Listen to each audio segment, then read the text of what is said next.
Assalamu alaykum qarindoshlar, qanday ahvolinglar? Men Amerikadan doktor Mehmet Emin bo'laman. Bugun 2 oyning 26-kunisi. Men bugun shu koronavirus to'g'risida ba'zi yangi uchurlarni sizlar bilan o'rtoqlashmoqchi. Bugunga qadar butun dunyoda, ya'ni Xitoy qurg'uligi sirtida shu koronavirus bilan yuqumlanganlarning soni 3200 ga yetib, ularning ichida 55 odam o'lib ketgan.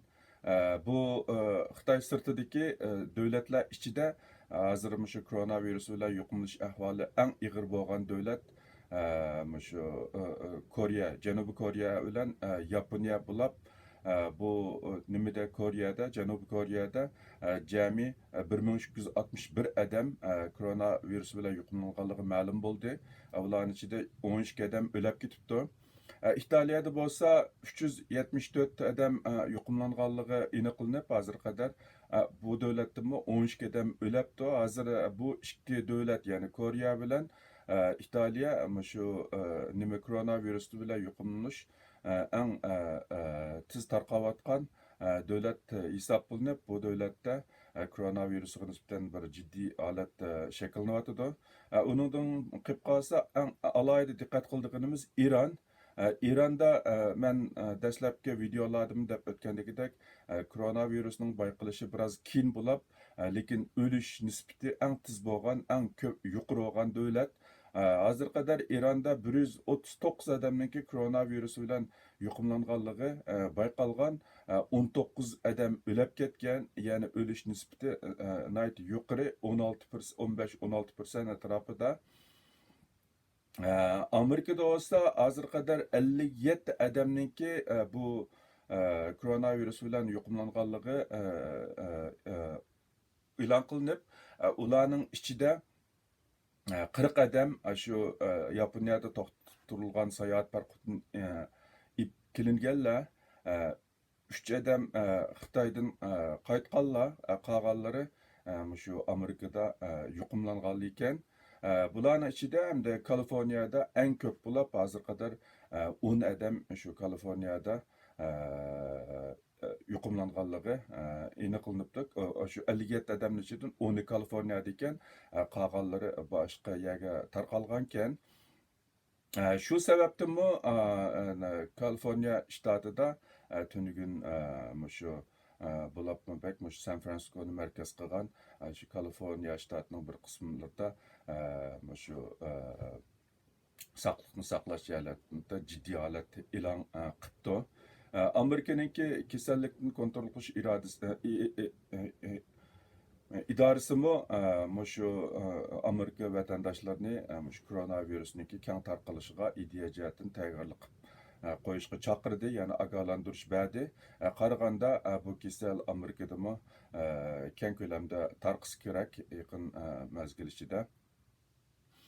Endi vatanning ahvoliga kelsak, vatanda men burungi videolarimda deb o'tgandagidek 2 oyninki 16-kunisidan boshlab hozir qadar birma yangi kasalning bayqalmaganligini e'lon qilib kelyotidi Xitoy hukumati. Ya'ni 2 oyning 16-kunisi shu koronavirus bilan yuqumlanganlarning soni 76 ga yetib, undan keyin hozir qadar o'zgarmagan. 2 odam o'lib qolgan, andan keyin 30 odamningki saqib chiqib ketganligini, hozir 44 odamningki shu kasal bilan yuqumlanib qolib qolganligini davotida. Ularning bir qismi ozroq, bir qismi ig'ir ekan, ko'pincha qismini yengil debdi. Shu 10 kunga yaqin vaqt ichida vatanda birmo yangi koronavirus bilan yuqumlangancha bayqalmaganligi uchun vatandagi shu koronavirusga qarshi jiddiy holatni eng yuqori daraja olgan 1-darajadan 2-darajaga tushiribdi. Bu bizning vatandan boshqa yana xili bir ko'p o'lkalar bor ekan, shu Xitoyninki mush kasal to'g'risidagi eng yuqori darajalik, ya'ni 1-darajalik oltidan 2-darajalik holatga bo'shatgan o'lkalar xili bor ekan. Bizning vatan bu shu 25-yillardan boshlab bu jiddiy holatni bir daraja töveletken deb e'lon qilibdi. Lekin bu faqatla hukumat, Xitoy hukumatining e'lon qilgan uqtirishi, bu amaliyotda qanchalik amallashyapti, uningdan biz toza bilmedik hozir qadar. Hozir qadar ijtimoiy taratqularda tarqalayotgan ahvollarni aytdi jiddiy. Oldimizdagi bir necha kunlarda bu Xitoy hukumat e'lon qilgan bu siyosatniki qanchalik amallashishini balkim ko'rishimiz mumkin. Mayli qanday bo'lishidan qat'iy nazar, vatandagi xalqimiz bo'lib lager ichidagi xalqimizning ahvoli yanada bir xil jiddiy tahdid ostida. Biz bu jihatda har vaqt ovozimizni chiqarib turishimiz kerak. Endi bu virus to'g'risida tadqiqot ishlarida nima yangiliklar bo'lyotidi degan vaqtimizda Shveysariyadagi olimlar, ya'ni Germaniya, Rossiyadagi ba'zi olimlar bilan birlashib, shu koronavirusningki hozir shu aniqlangan gen rad tartibi, gen alayligiga asosan shu tajribaxonada koronavirusini qaytadan biriktirib chiqibdi, muvaffaqiyat qozonibdi. Ularning tushuntirishida hamda bu virusni tadqiq qilish uchun cho'qim bir ko'p miqdorda virus bo'lishi kerak. Andan keyin bu kasallikniki badanidan ayirib, o virusni ayirib chiqishdagi qiyinchiliklarni atlash uchun bular tajribaxonada bu viruslarni qaytadan biriktirib chiqqanligini, uning bilan shu bu virus to'g'risida texmi ko'p tadqiqotlarni ilib berib, bu virusga bo'lgan tushunchani oshog'il bo'lganligini aytibdi. Undan boshqa vaksina ishlab chiqarishdimi bu virusningki belgilik ahamiyati bor deb tushuntiribdi. Shundaqdimi bu bir ma'lum jihatda xatarlik, ya'ni risk factor deymiz, xatarlik nimasini oshiradigan bir masala, tarqalish xatarini oshiradigan. Ularning aytishicha, butun shu tibbiy axloq va Shveysariya hukumatiningki belgilangan qoidalarga tamoman uyg'un holda ish qilganligini debdi. Bu shu hozir endi shu koronavirus tadqiqotida bo'lgan yangiliklarning birisi, yana birisi shu koronavirusga qarshi dora tunji bo'lib rasmiy klinikalik sinaq mezgilga kirdi. Vaksina shundaq. Vaksina hozir qadar men to'rdan izlab baqsam, taxminan 11-12 o'xshamagan davlatdagi o'xshamagan dori shirkatlari vaksina ishlab chiqarib o'tibdi. Ularning bir qismi rasmiy sinaq mezgiliga kirdi. Amerikadami birisi kiribdi. Xitoydami bir virus Zhejiangda ishlangan bir vaksina sinaq darajasiga kiribdi. Bu deganlik cho'qim shu koronavirusga unumlik vaksina tepildi deganlik emas. Nurg'un vaksinalar ishlab chiqarilib, rasmiy odamda sinaq qilingandan keyin unum bermaydiganligi isbotlangan ahvollar bor. Buning tipik misoli, masalan, shu AIDS kasalligiga vaksinasi hozir 37 yil bo'lgan bo'lsa-mu, uningga nisbatan unumli bir vaksina yo'q. SARS kasalligimi, SARS 17 yildan keyingi bugungi kunga kelganda uning unumli bir vaksinasi yo'q. Chunki ba'zi viruslarda ashtaqayliqi uzluksiz o'zini o'zgartirib turish bo'lganligi uchun o virusni ishlab chiqarib bo'lguncha u virus o'zgarib ketib vaksinaga ishlamaydigan ahvol bo'ldi. Odatda vaksina normal ahvol ostida uni ishlab chiqarib rasmiy odamlarda qo'llanish uchun 6 oydan 9 oy eng tez bo'lgan vaqt, shundaq vaqt ketadi, 6 oydan 9 oy.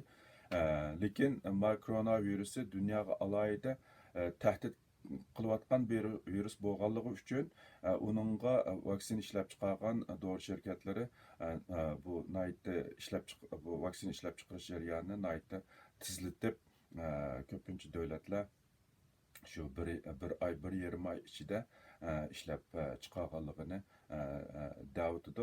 Lekin Dünya Sağlık Teşkilatı'nınki doklata asaslangan vaqtida unumlik vaksina resmi insonlarda qo'llanilishi uchun 18 ay, ya'ni 1,5 yil vaqt ketadi deb shundoq degan.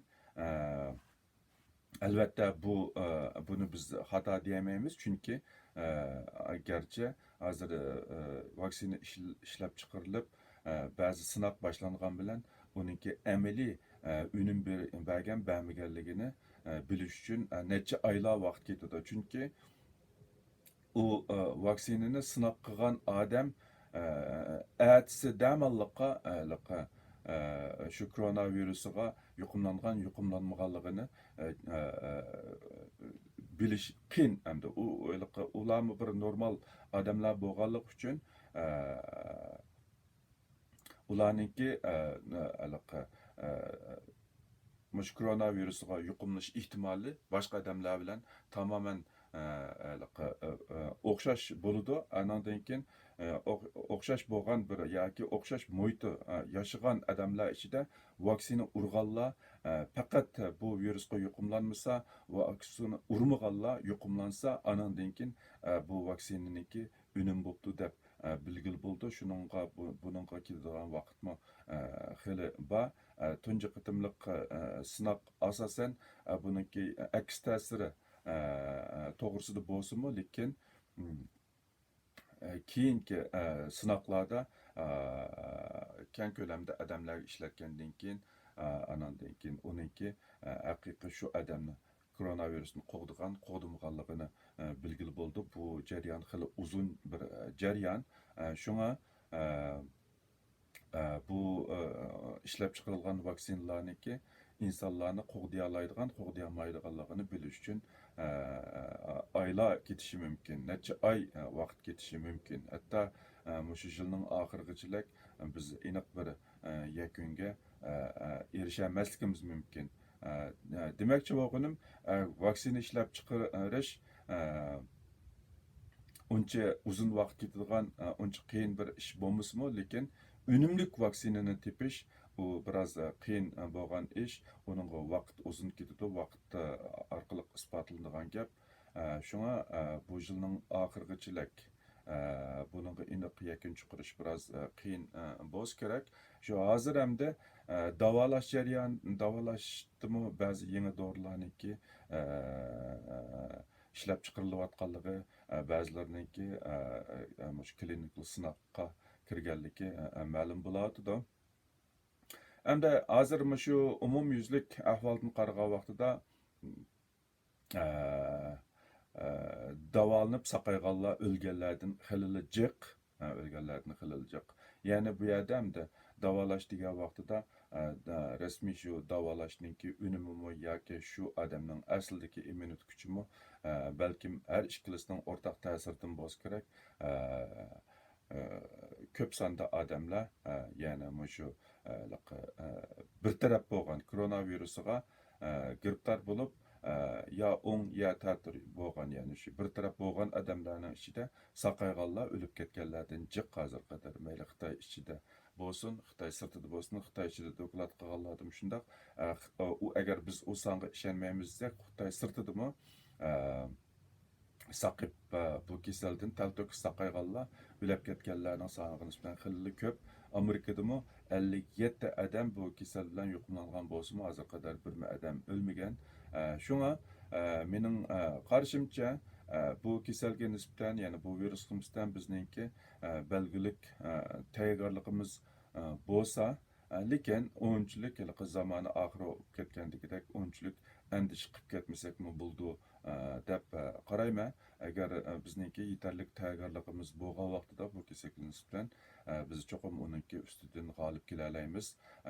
Shunga qarindoshlarningki bak andish qilib ketishniki hojat yo'q deyman, chunki sog'lomlik yolg'iz koronavirusi tarafidan emas, har xil andish qilish, qo'rqishdimi sog'lomlikqa ta'sir etadigan gap. Hozir bizning andish qiladigan asosliq nimamiz shu vatan ichidagi xalqimiz bo'libmi lagerdagi xalqimiz bo'lib muajiratli xalqimizniki bu jihatda alohida bek andisha qilishninki zaruriyat yo'q. Albatta bu deganlik tayyorgarliksiz bexastalik qilib yuraversangiz bo'ladi deganlik emas. Men bu jihatda keyingi videomda tekst tafsili bir leksiya so'zlab o'tmoqchi. Ya'ni shu kasallikni alaylıklarını, anandan keyin tarqash ahvoli va unidan qanday saqlanish, nimalarga diqqat qilish to'g'risida men keyingi videomda ko'pchilikka tafsili bir leksiya so'zlab bermoqchi. Keyingi videolarga diqqat bersanglar bo'ldi. Bu jihatda men biroz izlanib tafsilroq bir tushuncha berib o'tmoqchi. Bugun mushunchalik so'zlab turay. Manglarningki anglag'aninglarga ko'pdan ko'p rahmat. Agar bu videoni yaxshi ko'rsanglar, ko'plab taqib qo'yinglar. Texmi ko'p odamlar foydalansin. Xayr xo'sh. Kelaqtim ko'rishaylik.